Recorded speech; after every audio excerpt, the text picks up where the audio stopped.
So I know we're going to bring somebody up who you may not have met yet. We have the great pleasure of having Gwen's son, Shane, here with us today. So he wanted to come up and say a few words on behalf of his mom and family and everything else. So we'll try to get Shane up here. Here he comes. This is Shane Ffrench-Witherup.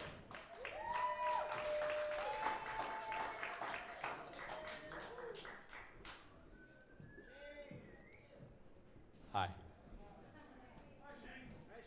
I'm not exactly sure how this is going to go. Is it okay if I'm transparent with you all? Is that okay? All right.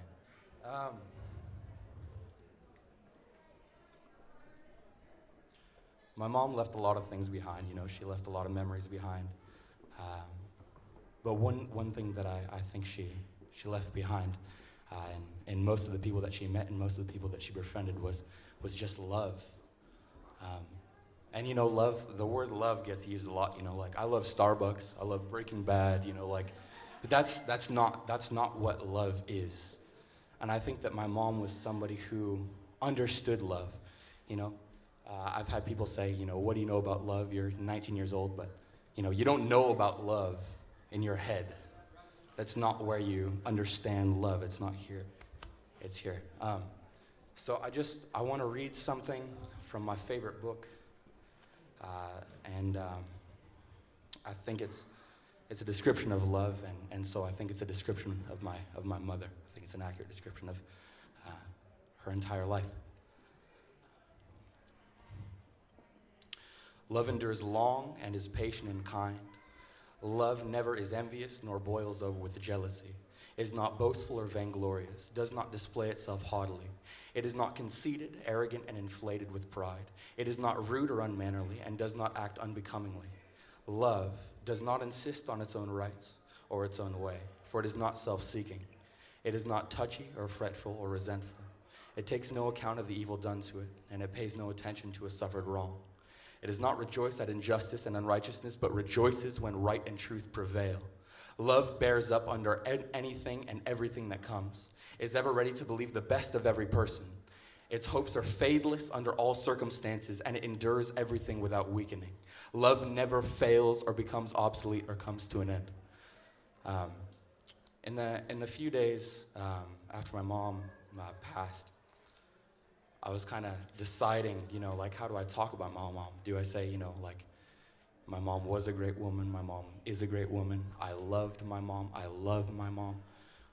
But, you know, if you accept what it says, that love never becomes obsolete, then I think that it's fair for us to all say, I love Gwen, I love my mom, presently, right now. That's what this is. We love Gwendolyn right now. You know, depending on your beliefs, we love her wherever you believe she is, you know.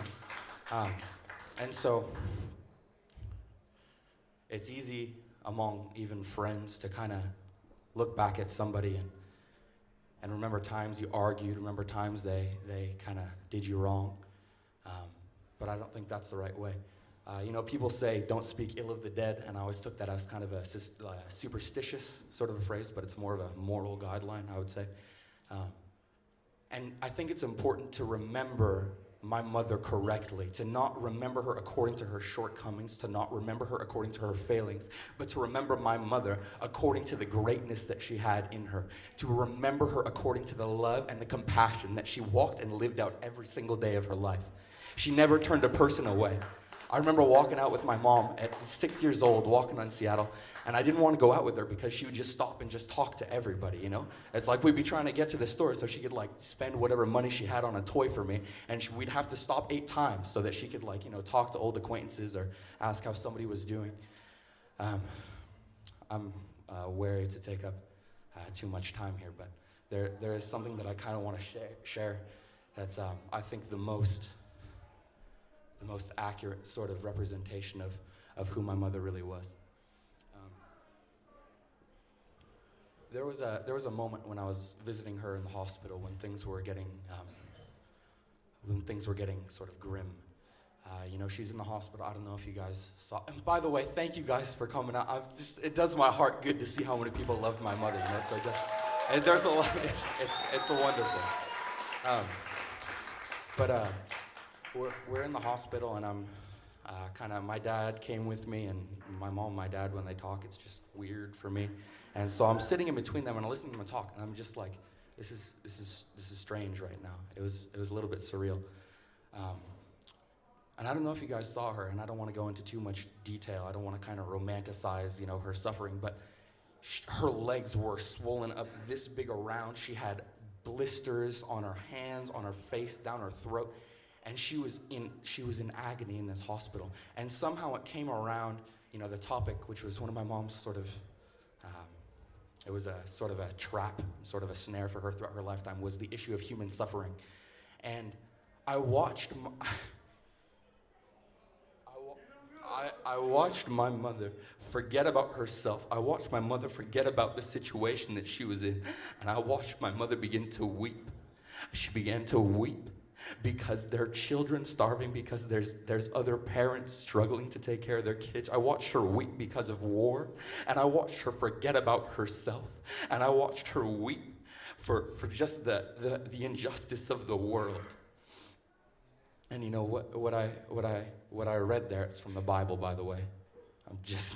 I love Jesus. I'm just gonna tell you guys that. And she completely forgot about her situation. She removed herself. She stepped outside of herself, was able to forget about what she was going through. And she cried and she wept. And I held her and I said, "Mom, it's okay. I know you were born to do something. I know you were born to make a difference." And I said this not knowing, what was going to happen. As a son, there's always a big part of you that says, "Oh, she'll pull through it. And she's not going anywhere." And I believe that. And she wept because she was not in a situation to help other people. And that is who my mother was. My mother was not a fiscally irresponsible drug addict. She was not a poor mother. She was not an alcoholic. She was not any of these things. Who she was a woman of compassion. She was a woman of love, and she was a woman of wisdom. And that's who my mom was, and that's how she needs to be remembered. That's how she needs to be remembered for the rest of your lives, for the rest of my life. She needs to be remembered as a woman of compassion and of love, a woman who would give her last penny if she knew that it would benefit somebody in the smallest degree.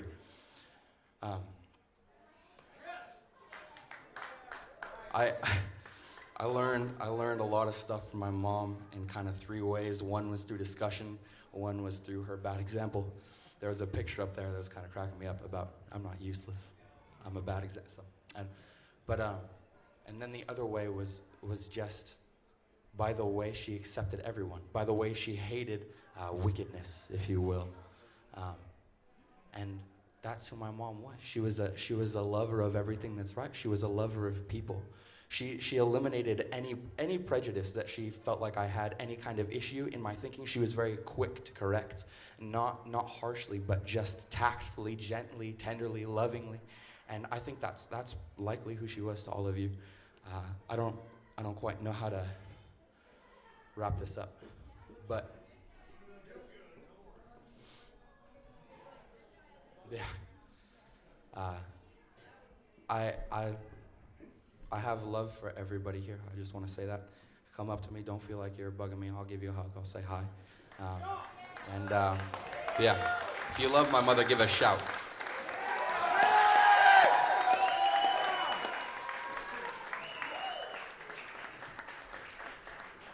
We're going to do this a couple of times today. What I'm about to do now, we want to send out some thanks. First, we want to thank our hostess who was gracious enough to have us have Gwen's event here today, Larry Trujillo. I want to send out some very deep thanks to some people that were there at the end with Gwen. Shane and I both want to thank Julie Tilsner, Shelley Rewolf, and Nancy Paris, who, a couple of those ladies actually had health issues, and they were there to help Gwen at the very, very end. We were all there packing up Gwen's stuff to get into storage so it was safe. We also want to thank Gwen's landlord, Dave, who was bent over backwards to make sure Gwen had a place to come to when we checked her out of the hospital, even though she had no rent to pay. She still had an extra month to live in a place that used to be hers, and he was a complete saint in this, as are the three ladies that I mentioned. So I don't want to go on too much longer. At about 6, we're going to come back with some wee rascals you might have known as Thieves Cross. They're going to be here today. And we're going to wind up the musical portion of the evening, the live musical portion, at 7 o'clock with our old dear family friends, Ribsy. So we'll be back. Just hang around.